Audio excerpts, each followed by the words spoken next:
Hi friends, ನಾನು ನಿಮ್ಮ ಅನಿತಾ. ಎಲ್ಲರೂ ಹೇಗಿದ್ದೀರಾ? ಐ ಹೋಪ್ ನೀವೆಲ್ಲರೂ ಚೆನ್ನಾಗಿದ್ದೀರಾ ಅಂದ್ಕೊಂಡಿದ್ದೀನಿ. ನಾನಿವತ್ತು ನಿಮಗೆ ಆಂಧ್ರ ಶೈಲಿಯಲ್ಲಿ ಆಲೂಗಡ್ಡೆ ಸಾಂಬಾರು ಯಾವ ರೀತಿ ಮಾಡೋದು ಅಂತ ತೋರಿಸ್ತಾ ಇದ್ದೀನಿ. ಸೊ ಲೇಟ್ ಮಾಡದೆ ಬನ್ನಿ ಯಾವ ರೀತಿ ಮಾಡೋದು ಅಂತ ನೋಡೋಣ. ನೋಡಿ ಫ್ರೆಂಡ್ಸ್, ಮೊದಲನೇದಾಗಿ ನಾನು ಸ್ಟವ್ ಅಂಟಿಸ್ಕೊತಾ ಇದ್ದೀನಿ. ಈಗ ಇದ್ರ ಮೇಲೆ ಒಂದು ಕಡಾಯಿ ಇಟ್ಕೊಳ್ಳೋಣ. ನೋಡಿ, ನಾನು ಒಂದು ಕಡಾಯಿ ಇಟ್ಕೊಂಡಿದ್ದೀನಿ. ನೋಡಿ ಫ್ರೆಂಡ್ಸ್, ಈಗ ಇದಕ್ಕೆ ಒಂದು 2 ಟೇಬಲ್ ಸ್ಪೂನ್ ಆಗೋಷ್ಟು ಆಯಿಲ್ನ ಸೇರಿಸ್ಕೊಂಡಿದ್ದೀನಿ. ನೋಡಿ ಫ್ರೆಂಡ್ಸ್, ಆಯಿಲ್ ಹೀಟ್ ಆಗಿದೆ. ಈಗ ನೋಡಿ, ನಾನು ಎರಡು ಒಣಗಿರೋಂಥ ಮೆಣಸಿನ್ಕಾಯಿ, ಹಾಗೆ ನೋಡಿ 1 ಟೇಬಲ್ ಸ್ಪೂನ್ ಆಗೋಷ್ಟು ಧನಿಯನ್ ಕೂಡ ಹಾಕೋತಾ ಇದ್ದೀನಿ.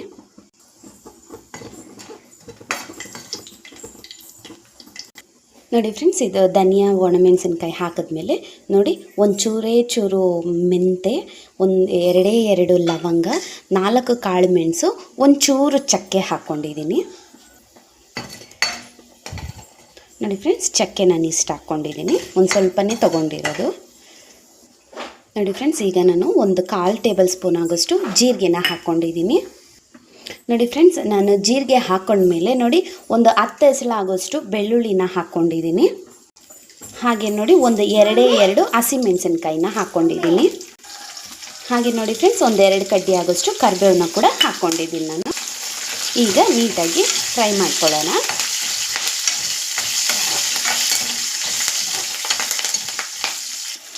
ನೋಡಿ ಫ್ರೆಂಡ್ಸ್, ನಾನು ಇದನ್ನು 2 ನಿಮಿಷದವರೆಗೂ ನೀಟಾಗಿ ನೋಡಿ ಈ ಥರ ಫ್ರೈ ಮಾಡ್ಕೊಂಡಿದ್ದೀನಿ. ಈಗ ಇದಕ್ಕೆ ನೋಡಿ ಒಂದು ಸ್ವಲ್ಪ ಇಂಗು ಹಾಕ್ಕೋತಾ ಇದ್ದೀನಿ. ಹಾಗೆ ಇದಕ್ಕೆ ನೋಡಿ 1 ಈರುಳ್ಳಿನ ಕಟ್ ಮಾಡಿ ಇಟ್ಕೊಂಡಿದ್ದೆ, ಅದನ್ನು ಕೂಡ ಸೇರಿಸ್ಕೊಂಡಿದ್ದೀನಿ. ಈಗ ಈರುಳ್ಳಿ ಚೆನ್ನಾಗಿ ನೀಟಾಗಿ ಫ್ರೈ ಆಗಬೇಕು, ಅಲ್ಲಿ ತನಕ ನೋಡಿ ಈ ಥರ ಫ್ರೈ ಮಾಡ್ಕೊಳ್ಳಿ. ನೋಡಿ ಫ್ರೆಂಡ್ಸ್, ಈರುಳ್ಳಿ ಫ್ರೈ ಆಗಿದೆ, ಇಷ್ಟ ಆಗಿದೆ, ನಮಗೆ ಸಾಕು. ಈಗ ನಾನು ಒಂದು ಸ್ವಲ್ಪ ತೆಂಗಿನಕಾಯಿನ ಹಾಕ್ಕೋತಾ ಇದ್ದೀನಿ. ಹಾಗೆ ಇದಕ್ಕೆ 1 ಟೇಬಲ್ ಸ್ಪೂನ್ ಆಗೋಷ್ಟು ಕಡಲೆಪಾಪನ್ನ ಕೂಡ ಹಾಕ್ಕೋತಾ ಇದ್ದೀನಿ. ಹಾಗೆ ನೋಡಿ, ನಾನು ಕಟ್ ಮಾಡಿ ಇಟ್ಕೊಂಡಿರೋಂಥ ಟೊಮೆಟೊ, 1 ಟೊಮೆಟೊನ ಕೂಡ ಇದಕ್ಕೆ ಸೇರಿಸ್ಕೊತಾ ಇದ್ದೀನಿ. ಹಾಗೆ ನೋಡಿ ಫ್ರೆಂಡ್ಸ್, 1/4 ಟೇಬಲ್ ಸ್ಪೂನ್ ಆಗೋಷ್ಟು ಚಿಕ್ಕ ಸ್ಪೂನಲ್ಲಿ 1/4 ಟೇಬಲ್ ಸ್ಪೂನ್ ಆಗೋಷ್ಟು ಅರಿಶಿನ ಹಾಕ್ಕೊಂಡಿದ್ದೀನಿ. ಈಗ ಟೊಮೆಟೊ ಒಂಚೂರು ನಮಗೆ ಸಾಫ್ಟ್ ಆಗಬೇಕು, ಅಲ್ಲಿ ತನಕ ನೋಡಿ ಈ ಥರ ಫ್ರೈ ಮಾಡ್ಕೊಳ್ಳಿ. ನೋಡಿ ಫ್ರೆಂಡ್ಸ್, ಟೊಮೆಟೊ ಸಾಫ್ಟ್ ಆಗಿದೆ. ನೋಡಿ 2 ನಿಮಿಷ ಈ ಥರ ಫ್ರೈ ಮಾಡಿಕೊಂಡ್ರೆ ಸಾಕು. ನೋಡಿ ಸಾಫ್ಟ್ ಆಗಿದೆ, ಎಷ್ಟು ಫ್ರೈ ಆಗಿದೆ, ನಮಗೆ ಸಾಕು. ಈಗ ನಾನು ಸ್ಟವ್ ಆಫ್ ಮಾಡಿಕೊಂಡು ಇದನ್ನು ತಣ್ಣಗಾಗೋದಕ್ಕೆ ಬಿಟ್ಕೊಂಡು ಇದನ್ನು ರುಬ್ಕೋಬೇಕು. ನೋಡಿ ಫ್ರೆಂಡ್ಸ್, ನಾನು ಇದನ್ನು ತಣ್ಣಗೆ ಮಾಡ್ಕೊಂಡು ಬಂದಿದ್ದೀನಿ. ನೋಡಿ, ಈಗ ಇದನ್ನು ಒಂದು ಮಿಕ್ಸಿ ಜಾರ್ಗೆ ಹಾಕ್ಕೊಂಡು ರುಬ್ಕೊಳ್ಳೋಣ. ನಾನು ಜಾರ್ಗೆ ಹಾಕ್ಕೋತಾ ಇದ್ದೀನಿ ಫ್ರೆಂಡ್ಸ್.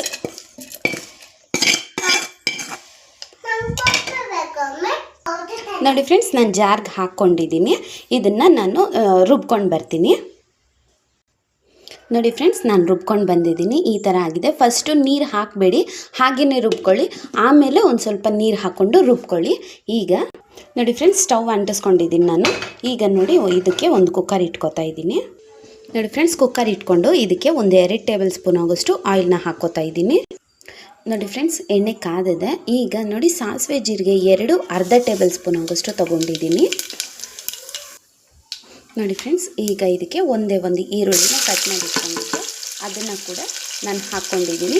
ನಿಮ್ಗೆ ಬೇಕಂದರೆ ಕುಕ್ಕರಲ್ಲಾದರೂ ಮಾಡ್ಕೊಳ್ಳಿ, ಇಲ್ಲ ಪಾತ್ರೆಯಲ್ಲೋ ಕಡಾಯಲ್ಲಿ ಯಾವುದ್ರಲ್ಲಿ ಬೇಕಾದರೂ ಈ ಸಾಂಬಾರನ್ನ ಮಾಡ್ಕೋಬೋದು. ಹಾಗೆ ಇದಕ್ಕೆ ನೋಡಿ 3 ಹಸಿಮೆಣಸಿನ್ಕಾಯಿನ ಹಾಕ್ಕೋತಾ ಇದ್ದೀನಿ.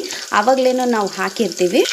ಈಗಲೂ ಖಾರಕ್ಕೆ ನಮಗೆ ಎಷ್ಟು ಬೇಕೋ ಅಷ್ಟು ನೋಡಿಕೊಂಡು ಹಾಕ್ಕೊಳ್ಳಿ. ನಿಮಗೆ ಖಾರ ಬೇಡ ಅಂತಂದರೆ ಸ್ಕಿಪ್ ಮಾಡ್ಕೊಳ್ಳಿ ಹಸಿಮೆಣಸಿನ್ಕಾಯಿನ, ಇಲ್ಲ ನಮಗೆ ಸ್ವಲ್ಪ ಸ್ಪೈಸಿ ಆಗಬೇಕು ಅಂದರೆ ಹಸಿಮೆಣಸಿನ್ಕಾಯಿನ ಆ್ಯಡ್ ಮಾಡ್ಕೊಳ್ಳಿ. ನೋಡಿ ಫ್ರೆಂಡ್ಸ್, ಈರುಳ್ಳಿ ಫ್ರೈ ಆಗ್ತಾಯಿದೆ. ನೋಡಿ, ಈಗ ನಾನು 2 ಕಡ್ಡಿ ಆಗೋಷ್ಟು ಕರಿಬೇವನ್ನ ಹಾಕ್ಕೋತಾ ಇದ್ದೀನಿ. ಈರುಳ್ಳಿ ಚೆನ್ನಾಗಿ ಫ್ರೈ ಆಗಲಿ.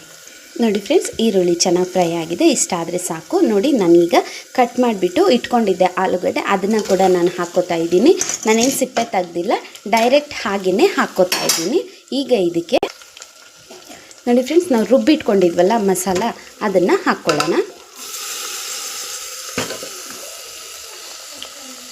ನೋಡಿ, ಹಾಕ್ಕೊಂಡಿದ್ದೀನಿ ನಾನು.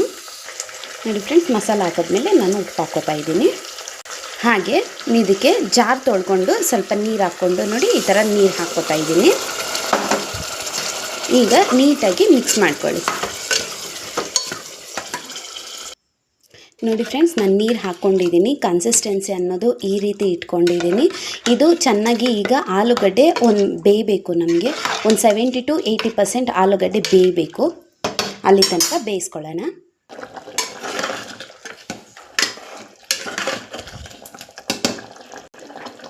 ನೋಡಿ ಫ್ರೆಂಡ್ಸ್, ಆಲೂಗಡ್ಡೆ ಬೆಂದಿದೆ. ನೋಡಿ, ನೀವು ನೋಡ್ತಾ ಇರ್ಬೋದು, ಆಲೂಗಡ್ಡೆ ಒಂದು 80% ಬೆಂದಿದೆ. ಈಗ ಇದಕ್ಕೆ ನೋಡಿ, ನಾನು ಮೊದಲೇ ಬೇಯಿಸಿಟ್ಕೊಂಡಿದ್ದೆ ಬೇಳೆ, ಅದನ್ನು ತೊಗರಿ ಬೇಳೆ ಇದನ್ನು ಹಾಕ್ಕೊಂಡಿದ್ದೀನಿ. ಹಾಗೆ ಒಂಚೂರು ನಿಂಬೆ ರಸನ ಕೂಡ, ಸಾರಿ ಫ್ರೆಂಡ್ಸ್, ಹುಣಸೆ ಹಣ್ಣನ್ನ ನೆನೆಸಿ ಇಟ್ಕೊಂಡಿದ್ದೆ ನಾನು, ಅದನ್ನು ಕೂಡ ಆ್ಯಡ್ ಮಾಡ್ಕೊಂಡಿದ್ದೀನಿ. ಈಗ ನಾವು ಬೇಳೆ ಹಾಕಿದ್ದೀವಲ್ವ, ಇನ್ನೊಂದು 20% ಬೆಂದರೆ ಸಾಂಬಾರು ಮುಗೀತು. ಇನ್ನೊಂದು 20% ಬೇಯಲಿ.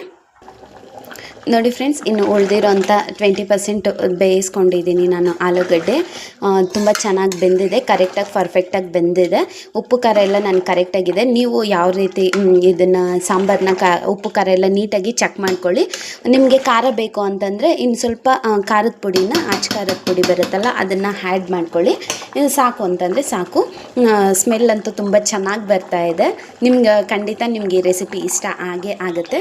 ನೋಡಿ, ಈಗ ನಾನು ಕೊನೆಯಲ್ಲಿ ನೋಡಿ ಒಂದು ಸ್ವಲ್ಪ ಕೊತ್ತಂಬರಿನ ಸೇರಿಸ್ಕೊಂಡು ಸ್ಟವ್ನ ಆಫ್ ಮಾಡ್ಕೋತಾ ಇದ್ದೀನಿ. ನೀವು ಮನೇಲಿ ಈ ರೆಸಿಪಿನ ಟ್ರೈ ಮಾಡಿ ಹೇಗೆ ಬಂತು ಅಂತ ನಂಗೆ ಕಮೆಂಟ್ ಸೆಕ್ಷನಲ್ಲಿ ತಿಳಿಸಿ. ಹಾಗೆ ಈ ವಿಡಿಯೋ ನಿಮ್ಗೆ ಇಷ್ಟ ಆಗಿದ್ರೆ ಪ್ಲೀಸ್ ಒಂದು ಲೈಕ್ ಮಾಡಿ, ಶೇರ್ ಮಾಡಿ, ಹಾಗೆ ನನ್ನ ಚಾನಲ್ನ ಸಬ್ಸ್ಕ್ರೈಬ್ ಮಾಡ್ಕೊಳ್ಳಿ. ವಿಡಿಯೋ ನೋಡೋದಕ್ಕಾಗಿ ನಿಮಗೆಲ್ರಿಗೂ ಧನ್ಯವಾದಗಳು. Thank you all.